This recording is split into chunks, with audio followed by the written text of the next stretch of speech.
ప్రభువైన యేసు క్రీస్తు నామంలో ఆసక్తితో దేవుని సన్నిధిలో చేరిన మీ అందరికీ ప్రభు నామమున శుభములు వందనాలు తెలియజేస్తూ ఉన్నాను.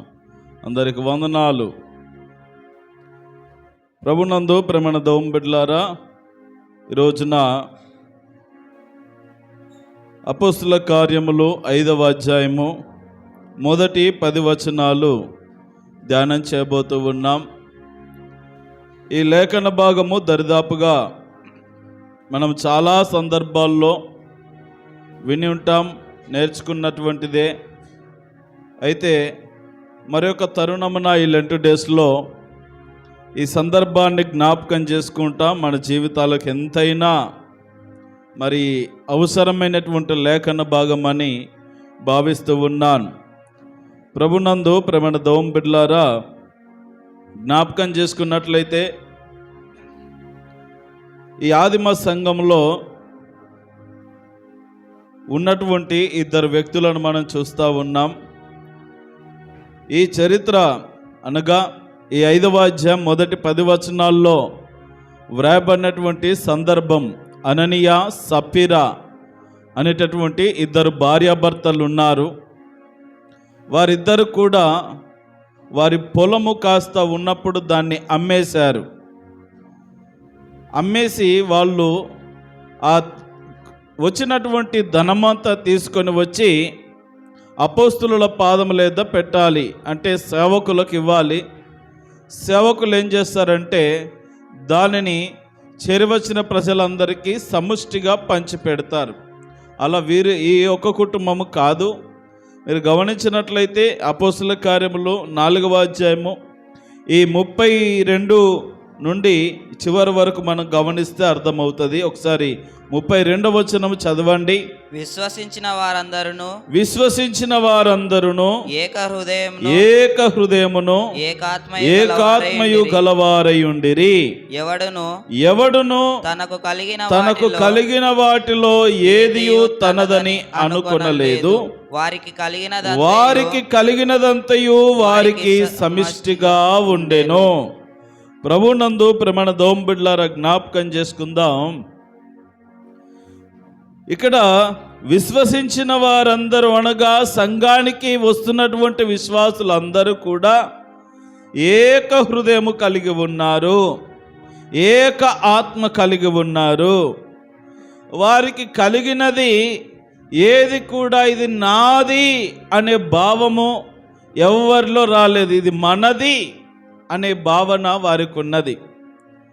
సంఘానికి చెందినవైనా లేదా వారి సొంత ఆస్తిపాస్తులైనా సరే, ఇది మనందరిది, మనమంతా ఒకే కుటుంబము అనేటటువంటి భావనలో వాళ్ళు బ్రతుకుతూ ఉన్నారు.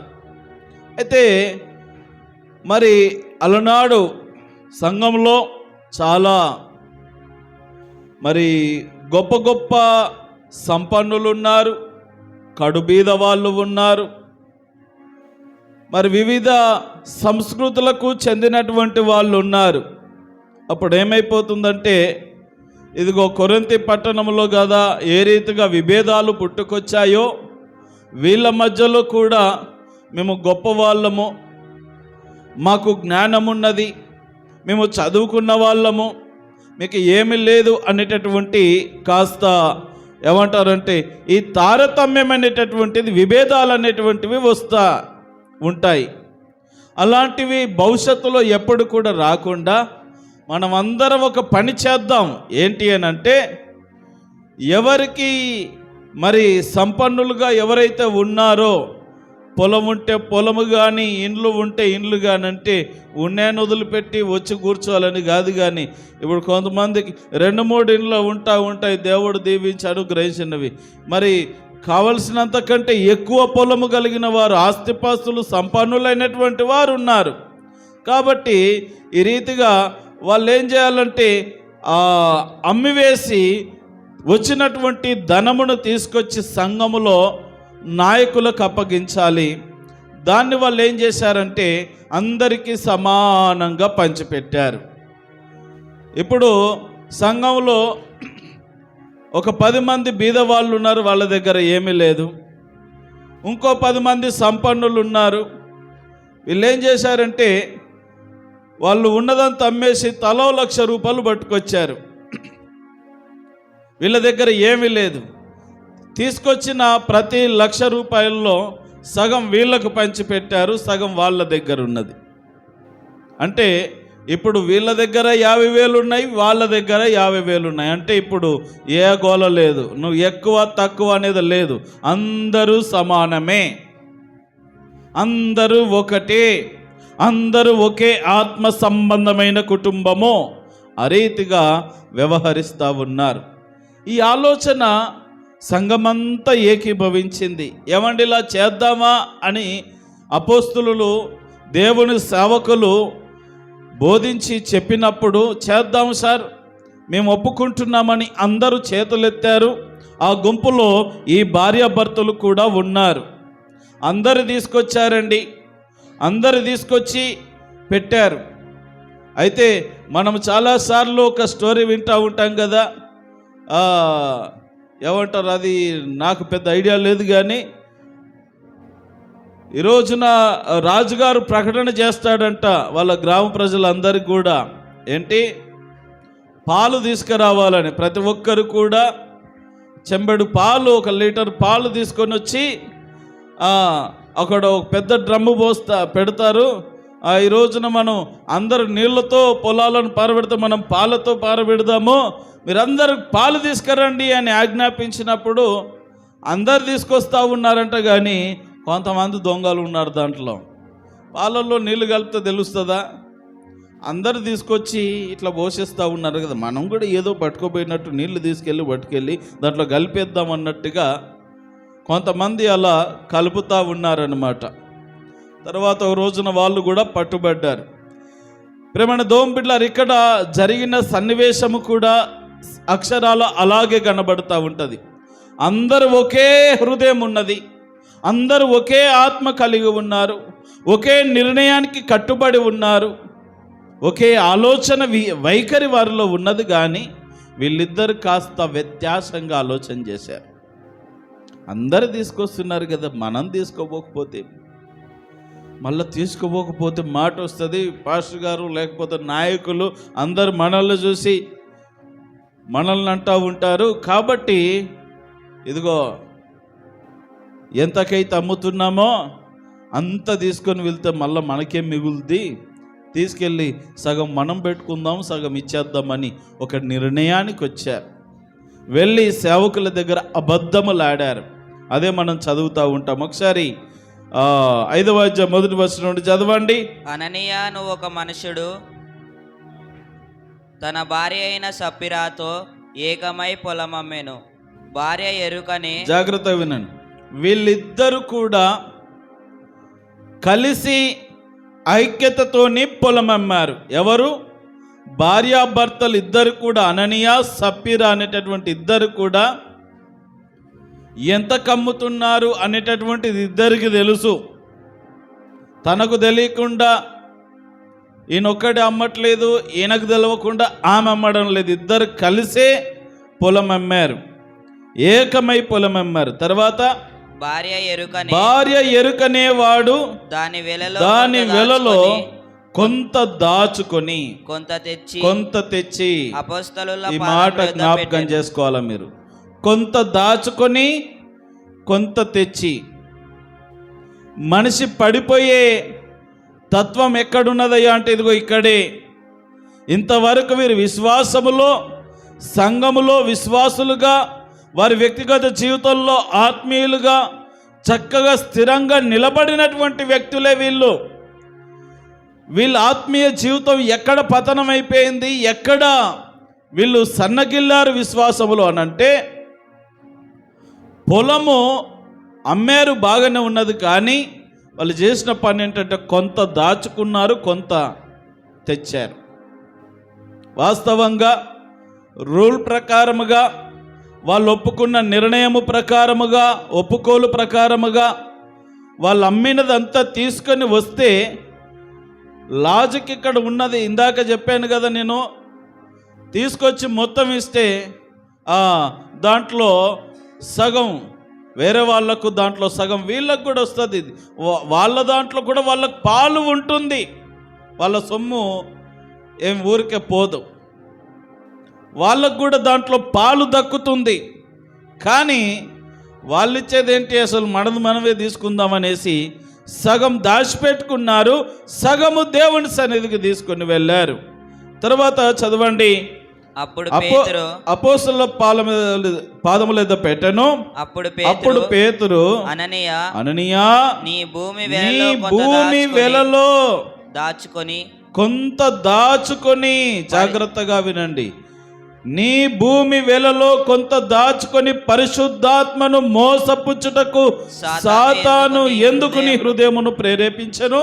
అది నీ యొద్ద సైతానుకు నువ్వు ఎందుకు అవకాశం ఇచ్చావు? అప్పటి వరకు సంఘానికి ఉన్న ప్రాముఖ్యమైన ఒక 5 లక్షణాలు చెప్తాను, వినండి. మొట్టమొదటిగా ఈ సంఘము, ఆదిమ సంఘము ఏదైతే ఉన్నదో, ఈ సంఘము మరి ప్రవర్తనలో పవిత్రంగా ఉన్నది, పవిత్రమైన ప్రవర్తన కలిగి ఉన్నది, ఎక్కడ కూడా దోషము లేకుండా ఉన్నది. ఇదిగో వీళ్ళ ద్వారా అపవిత్రతకు గురైంది. రెండవదిగా ఈ సంఘం అంతా కూడా దేవుని పరిశుద్ధాత్మ చేత నింపబడిన సంఘముగా ఉన్నది. ఈ రోజున ఈ అననీయ సప్పిరాలు ఆ పరిశుద్ధాత్మనే మోసపుచ్చడానికి సాతాను ద్వారా ప్రేరేపించబడ్డారు. మూడవదిగా జ్ఞాపకం చేసుకున్నట్లయితే ఈ సంఘము క్రీస్తుని గురించి సాక్ష్యం ఇచ్చే సంఘముగా ఉన్నది. మీరు 4వ అధ్యాయము 33వ వచనంలో మీరు గమనించవచ్చు.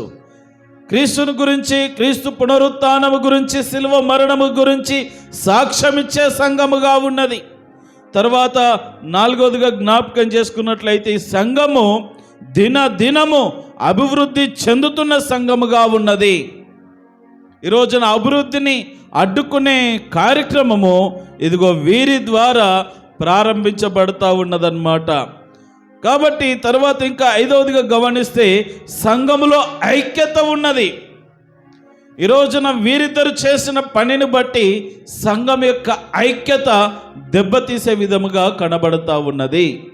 ప్రేమణ దోంబిడ్లారా, ఇంత చక్కగా సంఘం ముందుకెళ్తా ఉంటే వీరిద్దరూ ఆ సంఘం యొక్క అభివృద్ధికి, ఐక్యతకు, లేకపోతే ఇదిగో ఆత్మతో నింపబడిన స్థితిగతులకు, పరిశుద్ధతకు అన్నిటికీ దెబ్బతీసే విధంగా వీరు వ్యవహరిస్తూ ఉన్నారు. ప్రేమణ దోంబిడ్లారా, జ్ఞాపకం చేసుకుందాం. ఈ రోజున మన జీవితాలు ఎలా ఉన్నాయి అనేటటువంటిది ఈ వాక్యపు వెలుగులో పరిశీలన చేయవలసిన అవసరత ఉన్నది. చూడండి, పరిశుద్ధాత్మను మోసపుచ్చడానికి సాతానికి మీరు ఎందుకు అవకాశం ఇచ్చారు అని పేతురు అననీయాను అడుగుతా ఉన్నాడు. ఇద్దరు అమ్మారు, కొంత దాచిపెట్టుకున్నారు, కొంత తెచ్చారు. అందరూ నిద్రలు పోకుండా శ్రద్ధగా వినండి.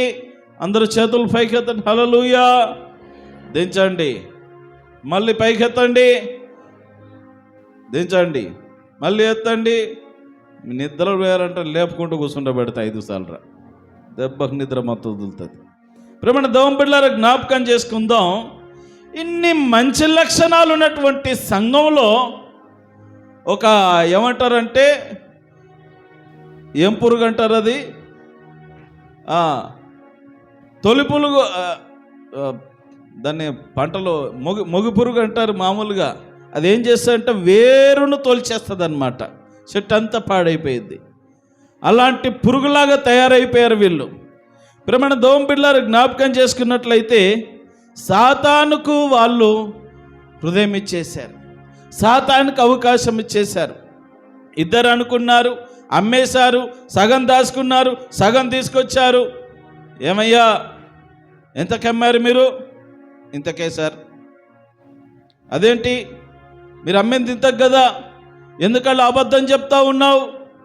అబద్ధం అనేది ఈ రోజుల్లో చాలా చిన్న పాపం అనుకుంటారు, చాలా చిన్న తప్పు అనుకుంటారు.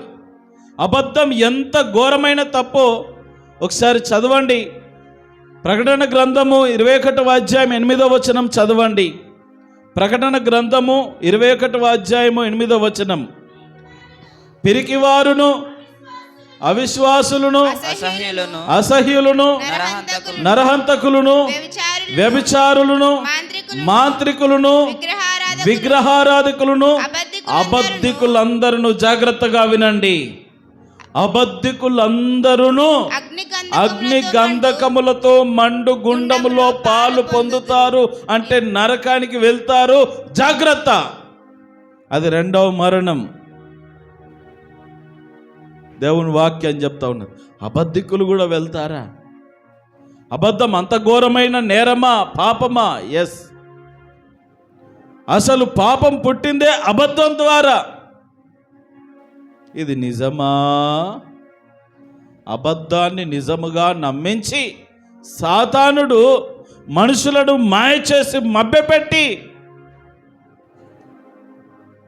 పాపములోనికి నెట్టివేశాడు. ఈ రోజున జ్ఞాపకం చేసుకుందాం. అదే అబద్ధాన్ని ఇదిగో వీళ్ళు ఆడుతూ ఉన్నారు. ఇక్కడ సామెతల గ్రంథము 19వ అధ్యాయం 5వ వచనం, ఫాస్ట్గా చదవండి. సామెతల గ్రంథము 19వ అధ్యాయం 5వ వచనం. మీరు బైబిల్ తీస్తున్నారమ్మా?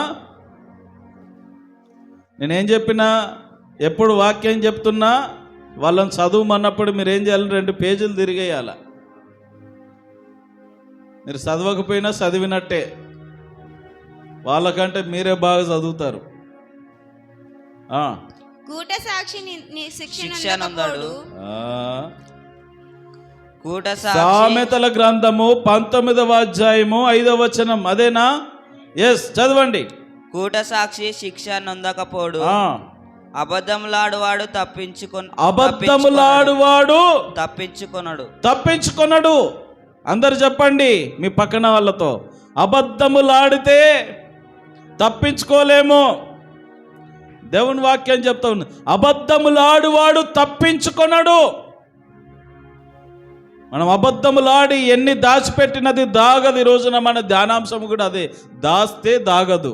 చెప్పండి అందరూ, దాస్తే దాగదు. మనం అన్ని దాచిపెట్టడానికి ప్రయత్నం చేస్తూ ఉంటాము. ఎన్ని రోజులంతా దాచిపెడతావు? వాళ్ళకి తెలియకుండా, వీళ్ళకి తెలియకుండా, పక్కింటి వాళ్ళకి తెలియకుండా, ఎదురింటి వాళ్ళకి తెలియకుండా, భర్తకు తెలియకుండా, భార్యకు తెలియకుండా, ఎవ్వరు తెలియకుండా ఎన్ని రోజులు దాచిపెట్టి బీరువా కింద, బట్టల కింద నువ్వు 1000 రూపాయలు 2000 అట్లా పెట్టినావు. ఎప్పుడోసారి మాయమైపోతూ ఉంటాయి. ఎన్ని రోజులు ఉంటాయి? ఆయన గారు ఒక్క సీసా క్వార్టర్ రైస్ వచ్చినాడంటే అయిపోయా, వాళ్ళకి భలే దొరుకుతాయి. అవసరం ఉన్న వాళ్ళకి దొరికాయి, కానీ క్వార్టర్ వేసిన వాళ్ళకి మీటర్ బాగా పనిచేస్తుంది. వెంటనే దొరుకుతాయి, పటక్కన పట్టుకెళ్ళిపోతారు. అయిపోయా. ఎక్కడికి వెళ్ళినాయి? నాకు తెలుసు, ఈ తాగుబోతుడే తీసి ఉంటాడు. మరి ఎన్ని రోజులు అంటే దాచిపెడతావు? అవి ఉపయోగించి పిల్లలకి ఏం కొనియవు, నువ్వు ఏం కొనుక్కోవు. దాచిపెట్టి స్వాహా. ప్రేమ దోంపిడ్లారా, దాచిపెడితే కొన్ని దాగవు. ముఖ్యంగా పాపభీష్టమైన కార్యాలు ఎంతకాలము దాగవు, బట్ట బయలైపోతాయి. వీళ్ళు ఏం చేస్తున్నారంటే, ఇంతకే చెప్దాం, పేతురు మామూలోడు కాదు. ఒకవేళ నేను వెళ్ళినాక చెబితే నిన్ను కూడా పిలిపిస్తాడు. ఆయన మనసు నమ్మదు. అసలే ఆయన చాలా పవర్ఫుల్. మనసు నమ్మక నిన్ను పిలిపిస్తాడు. అప్పుడు నువ్వు కూడా ఇంతకే అని చెప్పాలి. లేకపోతే ఏం లేదు, ఇక నిన్ను నన్ను ఒక్క శపించాడంటే ఆన్యవాడు చేస్తాం తల్లి అని ముందే చెప్పుకున్నారు. ఓకేనయ్యా, నువ్వు ఎట్టంటే అట్టనే, సరే నేను ముందెళ్తాను, నువ్వు విన్న ఉండు అని చెప్పాడు. వెళ్ళాడు. అయ్యగారు ఇదిగోనండి, మా భూమి అమ్మేమో, ధనం తీసుకొచ్చాం, ఇదిగోండి. సరే తీసుకొచ్చావు, మంచిదే. నీకేం కట్టుదిట్టం చేయలేదు కదా. ఖచ్చితంగా అది ఎంత అమ్మితే అంత నీదే, నువ్వే స్వతంత్రంగా తీసుకొస్తున్నావు. ఖచ్చితంగా తీసుకురావాలి, మేమేం రూళ్ళు పెట్టలే, మనందరం అనుకున్నటువంటిదే మీరు తీసుకొస్తా ఉన్నారు. మరి సగం దాచిపెట్టి సగం తీసుకొస్తున్నావేంటి అననీయ? పరిశుద్ధాత్మను మోసపుచ్చావు ఈ రోజున, నన్ను కాదు. ఒక సేవకుని కాదు నువ్వు మోసం చేసింది, ఒక సంఘాన్ని కాదు, ఒక సాటి వ్యక్తిని కాదు నువ్వు మోసం చేసింది, పరిశుద్ధాత్మ దేవుణ్ణి నువ్వు మోసం చేశావు. అందుకే తర్వాత చదవండి 5వ వచనములో, అననీయ ఈ మాటలు వినుచునే పడి ప్రాణము విడుగోగా వినిన వారందరికి మిగుల భయము కలిగింది. అందరు గజ్జను అణుగుతూ ఉన్నారు ఇక దెబ్బకు. ఎందుకంటే మామూలుగా ఇంత షాకింగ్ బ్రేకింగ్ న్యూస్ అసలు ఒకవేళ ఇలాంటి ఈ కాలంలో కనుక ఆ సీన్ జరిగింటే ఎంత బ్రేకింగ్ న్యూస్ అయిపోయేదో. ప్రేమణ దోంపిడ్లారా జ్ఞాపకం చేసుకుందాం. వీళ్ళు ఇద్దరు కూడా పరిశుద్ధాత్మను మోసపుచ్చడానికి పూనుకున్నారు. దాచిపెట్టాలనుకున్నారు కానీ దాగలేకపోయింది. అయితే వారు ఖచ్చితంగా ఇవ్వాలని లేదు, వాళ్ళు హృదయపూర్వకంగా తీసుకొచ్చి ఇవ్వాలి. ఒకవేళ ఇవ్వకపోయినా ఇంటికాడ పెట్టుకున్నప్పుడు అడిగిన అది వేరుగా ఉంటుండే. కానీ వీళ్ళు చేసిన పని ఏంటంటే దేవుని సన్నిధిని అపరిశుద్ధం చేయడానికి సగం దాచిపెట్టి సగం తీసుకురావడం పెద్ద నేరమైపోయింది. దానికి తోడుగా సమర్థింపు లేదండి. ఇంతకే పేతురు మామూలు ఆయన అడుగుతా ఉన్నాడు, ఇంతకే అమ్మారా అన్నప్పుడు ఏదో అయ్యగారికి డౌట్ వచ్చింది, దేవుడు ఏదో ఈయనతో మాట్లాడి ఉంటాడు. లేదు లేదు సార్, ఏదో కొంచెం పొరపాటు అయిపోయింది, ఆ పనికి మాలింది చెప్పింది, నిన్నటి చేశానని ఆమె మీద నన్ను వేసి పడక్కని వెళ్ళి తీసుకొచ్చిన పీడ విరగడైపోతుండే. అవకాశం వచ్చింది అయ్యగారికి. అంతకే సార్, ఇంకోసారి అడిగి నిజం చెప్పవయ్యా, అంతకే సార్, అయిపోయింది. ఇక ఆయన చేతిలో లేదు. ఇక ఇక్కడ మనం గమనిస్తూ ఉంటే పేతురు శపిస్తే అననీయ చచ్చిపోయాడని మనం అనుకుంటాము, కానీ కాదు. పేతురు శపించలేదు. పేతురు అడిగాడు, పరిశుద్ధాత్మ ప్రేరేపణను బట్టి అడిగాడు, కానీ తనంతట తాను అక్కడ పడి తన పాదముల దగ్గర పడి చనిపోయినట్టుగా మనం చూస్తూ ఉన్నాం. ప్రమాణ దోంబిడ్లారా జ్ఞాపకం చేసుకుందాం. అననీయ ఈ మాటలు విడిచిన పడి ప్రాణం విడువగా వినిన వారందరికి మిగుల భయం కలిగేను. అప్పుడు పడుచువారు లేచి వారిని బట్టతో చుట్టి మోసుకొని పోయి వెంటనే సమాధి కార్యక్రమం కూడా అయిపోయింది. ఇట్లాంటి ఒక టీం ఉన్నదన్నమాట అయ్యగారి దగ్గర. ఎవడన్నా పడ్డాడంటే అయిపోయా, మోసుకొని వెళ్ళడం, పాతి పెట్టి రావడమే. పాతి పెట్టొచ్చి మళ్ళీ ఇంకెవడు వస్తాడో అని అక్కడ కాసుకొని ఉన్నారు వీళ్ళు. గుమ్మం దగ్గర కాసుకొని ఉన్నారు. 3 గంటలు అయిపోయింది, 1 గంట అయిపోయింది, 2 గంటలు 3 గంటలు అయిపోయింది. సచినుడు అప్పుడు ఇంకా రాలేడు. తిందామంటే పొరపాటున తిందామంటే నన్ను ఇడిచిపెట్టి ఎట్లా తిన్నామంటాడు. ఏమన్నా పోయేస్తాను అనేసి మందిరం దగ్గరికి వెళ్ళింది. అయ్యగారు అలాగే ఉన్నాడు. సంపి బొందబెట్టి సచిన వాడిని పాతి పెట్టొచ్చిన వాళ్ళు అట్లనే గుమ్మం దగ్గర ఎదురు చూస్తూ ఉన్నారు. ఇంకా ఏ శాలు తెలియస్తుందని. ఏమొచ్చి ఏమి తెలియదు జరిగిందే, ఎందుకంటే అక్కడ శవం లేదు. ఎప్పుడు చచ్చాడో, ఎప్పుడు పాతి పెట్టాడో, ఏం జరిగింది అసలు ఏం తెలీదు, ఎవరికి తెలియదు. గుట్టు సప్పుడు కాకుండా అంతా జరిగిపోయింది. అయ్యగారు మా ఆయన వచ్చే కదా, ఎక్కడికి పోయినాడు? వచ్చాలేమ్మా, సర్లే కానీ భూమి ఎందుకు అమ్మారు మీరు? ఎంతకమ్మారమ్మా? అయ్యగారు ఏం చెప్పాడో, ఎందుకంటే ఇద్దరు ఏకాత్మ కలిగి ఏక మనస్కులై ఉన్నారు కదా, ఒక్క మాట మీద నిలబడుతున్నారు కదా. ఇంతకే సార్, అయ్యో మా ఆయన ఎంత చెప్పాడు?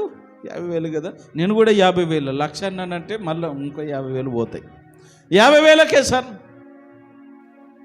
మరలా చెప్తున్నటువంటి మాట చూడండి, 8వ వచనం. అప్పుడు పేతురు, మీరు ఆ భూమిని ఇంతకే అమ్మితిరా, నాతో చెప్పమని ఆమెను అడిగాను. అందుకామె అవును ఇంతకే అని చెప్పాను. అవును ఇంతకే అంటే ఈమె కూడా ఎవరి మాటతో ఏకీభవిస్తుంది అనంటే అననీయ భర్త మాటతో ఏకీభవిస్తుంది.